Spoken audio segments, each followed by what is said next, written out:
Alright, welcome back everyone to Boss OverAnalyzed series, and today we are going to look at Hydross the Unstable, which is like the first boss in SSC.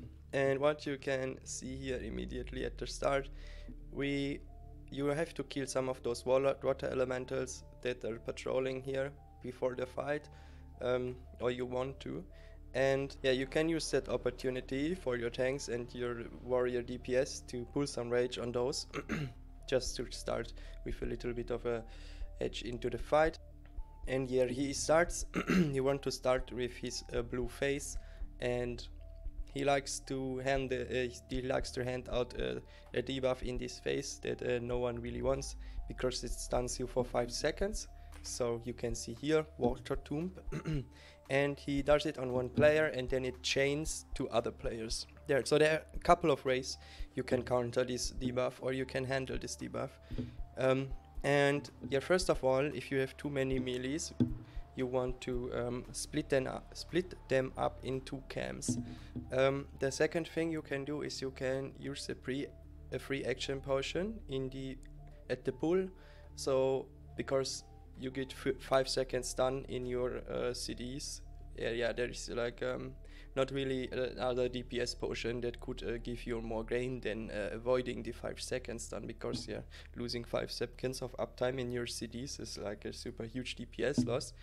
So if you want to be safe, just use a free action potion. If you want to gamble that you resist the stun, or that you just don't get targeted by that, use a DPS potion. If you want to be as dumb as me, use no potion at all. So yeah, there you have your 3 options. The other thing is that you can resist this stun, right? So you can improve your resist chance with Iron Will. And I don't know if when the stun hits a player, like if the player that gets targeted by the stun, if he resists the stun, I don't know if the stun doesn't get changed, you know. So if it's the case that when the first player resisted, the spell is like disabled, like the spread effect of the spell is disabled as well, then it would be a good idea to make an only orc camp, because then you have like maximum chances of avoiding a lot of those stuns on your group. Yeah, the next option is you could try and find the spot where you are like alone and no one is in range for you to spread the debuff. So this is like, in this blue phase, this is like your scumbag DPS option. You like almost always have some of those in some fights. Yeah, you see me here. I forget to pop my second DPS trinket, which is like pretty dumb. So why do I even use that if I forget it here? And yeah, over the course of those Boss Analyze series, I kinda noticed that I really have to step up my game in terms of cooldown usage. Like rotation, if I concentrate, it's almost flawless sometimes, but the cooldown timing, oh boy, this is like my biggest minus. So here you see I resisted the stun, so that's very nice. So Orc once again wins out here. So at some point they will be called, your raid leader or anyone will call a DPS stop. Every time this happens in World of Warcraft, like when someone calls a DPS stop, you want to know exactly why the DPS stop is called. Because sometimes a DPS stop means DPS even harder, sometimes it means just slow down DPS. So in that case you could gather some rage for after the DPS stop, of course. And yeah, sometimes it means just do not DPS. And yeah, so you always want to know why the DPS stop is happening. So I'm going to explain you for Hydross the Unstable. So Hydross the Unstable gives you a debuff in each of his 2 phases, which will increase the damage that you take from like his abilities or like anything he does by a certain amount. And obviously at some point the damage just gets too high. This has mostly to do with the tank, because the tank at some point the tank will just get one shot. So yeah, how you how you can like change the phase in which Hydross the Unstable is currently, you need to drag him to a certain point. And if you drag him like over this line, he will change his form. And he will like change his color, spawn 4 elementals, I think you all know that. And then he resets his aggro as well. So if you go too far with your DPS in this situation, you will pull threat and you will die, because I think he is very likely to one-shot you with one auto attack, and therefore if you die, your DPS is going to be shit. So min-maxing here would be to maybe attack a little bit, just to the point before he goes over the line, and then you immediately have to stop. The other thing that can happen is when you pull threat, and this is then the reason why your tank is not able to pick the boss up fast enough. He might go to a healer or something like this, and if he crosses this line a couple of times, like he goes here and then he goes here again, he spawns two sets of elementals, because he changed phase 2 times, and this will most likely wipe the raid. So yeah, wiping the raid will not give you a pass, right? So this is like not a good option, unless you're like, it's the end of the fight and you're on the bottom of the meter and you want to go have another try, then you could consider wiping the raid. So every time I give you those options, it's obviously not advised to do that, yes, but I just want to give you the option, like that, you know. Yeah, those elementals here, they are like really inviting you to cleave, right? Because they have 4 mobs, you're like 4 mob target capped as a warrior, and you can cleave like a shit ton of damage, and therefore you really want to go in here as hard as possible. But there is like almost, yeah, you just can't do that, because if you pull threat on only one of those, they hit me, and I have 11.2k HP, they hit me for 48% of my HP with a non-critical melee attack. And I think they attack like around about every 2 seconds.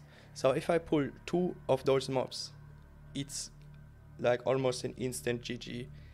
And yeah, therefore you can only pull 1 of those in threat, and even 1 can like combo you with 2 crits and just one shot you, kill you really fast in 2 seconds, which will be not really enough for a healer to top you off to full life back again, because if he crits 2 times in a row, you kind of need to be topped off to survive the second hit, almost topped off at least.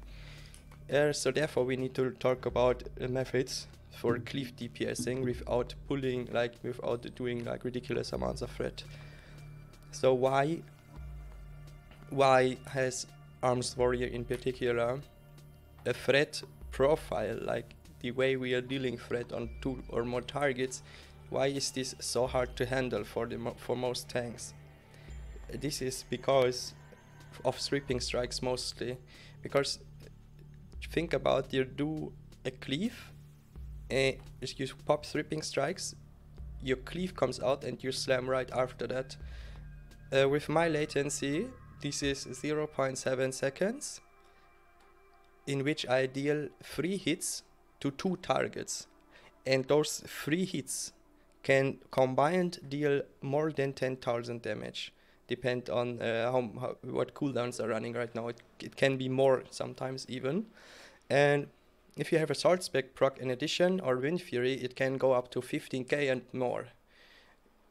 So yeah, try to get aggro on a mob that got like that, on 2 mobs that suffered from 7k damage in 0.7 seconds. Yeah, there's just no way. They are not tauntable, but they're stunnable. So there's that at least. So if you're Retribution Paladin and you get aggro from one of those, you can watch him to survive. Yeah. Then there's about how you counter that. Well, sweeping strikes is the reason for that, right? So what you can do is you just don't use sweeping strikes until the mobs are on 30% HP or something around those lines. Let's see how much HP they have when they're at 30. Yeah, they have like 16k HP when they're on 25%. So when they're at 30%, you could pop Sweeping Strikes and do like huge amounts of like a really good burst combo. And the chances that you pull aggro are less because the tank has had a lot of time. And even if you pull aggro on 1 or 2 of those, the chances that they'll just immediately die before they can really do something to you is really high. So ideally, pull Sweeping Strikes at the end of this add phase, because you cannot use it 2 times anyways, because they're down to they're too fast. So if you see yourself dying here in every try or very often, just use this method. There's another method that is a little bit safer, I think, and this is like DPSing with a good one-handed sword, if you're sword spec, if you're X spec, good one-handed X obviously, and a shield. I think you will be surprised how much DPS cleave you still do with a one-hander. You do almost, it's almost comparable to the Fury Warrior AoE DPS, just for the time in which you have Sweeping Strikes active. Of course, as soon as Sweeping Strikes runs out, you're far below like a Fury Warrior or a two-hander. But as long as Sweeping Strikes is active, you're almost like a mini Fury Warrior. So this is still good DPS, and sometimes even if you put aggro, you have your shield equipped, right? And your shields are pretty huge when it comes to mitigating damage. Alright, so green phase, there's the debuff that gets applied, swaps from a blue debuff to a green debuff, and this one is called Vile Sludge, and it's almost more annoying than the stun debuff. So you can see it right here, that's the symbol, and Vile Sludge is the name, just in case you want to write yourself a weak aura for that, because if you want to handle this debuff perfectly, there are a couple of things you want to watch out for.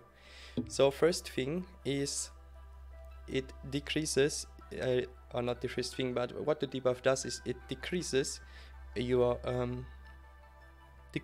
damage done and healing inflicted by 50%.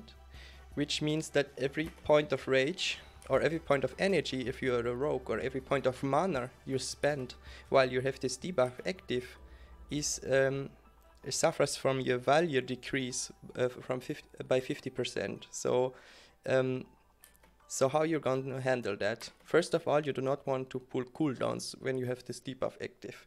Once again, Counter does everything wrong. He has pulled his unused CD because he most likely watched into his action bar and thought to himself, well man, why did I use my my second unused trinket, so I'm gonna use it right now. And I didn't notice that I have the debuff. This is the reason why I pull even a rage potion together with that, because I noticed, okay, I forgot to use my second trinket and my potion at the start, so I pull it here to get it back, like to get my potion cooldown back when execute phase. Like I gambled a little bit and just hoped for the best here. But since I got the debuff on me, yeah, I was already in a pretty awkward situation here just because I forgot to use it at the start. So yeah, don't scuff your cooldown timing. Yeah, I noticed that, like I said, I noticed my cooldown timing is really shitty at the moment. So what I'm gonna do before the next raid is I'm going to use potion, my trinkets and my DPS cooldowns. I'm going to make them really big, like almost the size of this window here, and just put them down here. This will look like pretty ugly, but it will teach me that I need to use my cooldowns more. So yeah, this is what I'm going to do to get better at that. If you are like the same level of shit in using your cooldowns like I. So yeah, but back to the debuff, I guess.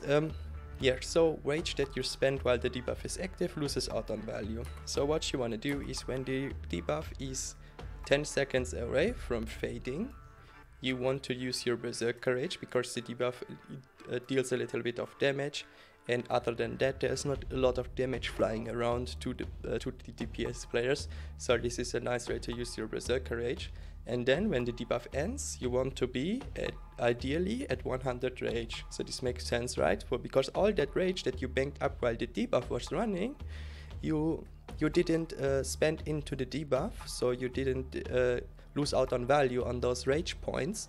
And at the same time, you didn't overcap your rage while the debuff was active, because this would be a loss of 100% value on every rage point that you overcap. So this applies especially well for rogues as well. So if you're a rogue, I don't know why a rogue would watch this video, but if you're a rogue player, every time something like this happens, you want to kind of play a little bit with your energy, so that when the debuff expires, you're kind of like at 100 energy ideally, so that you didn't spend all that nice energy inside of this window. Yeah, so this is kind of everything that goes into the fight, and therefore we are going to see each other in the next video, and you can just continue to watch the fight. Here the video will continue now.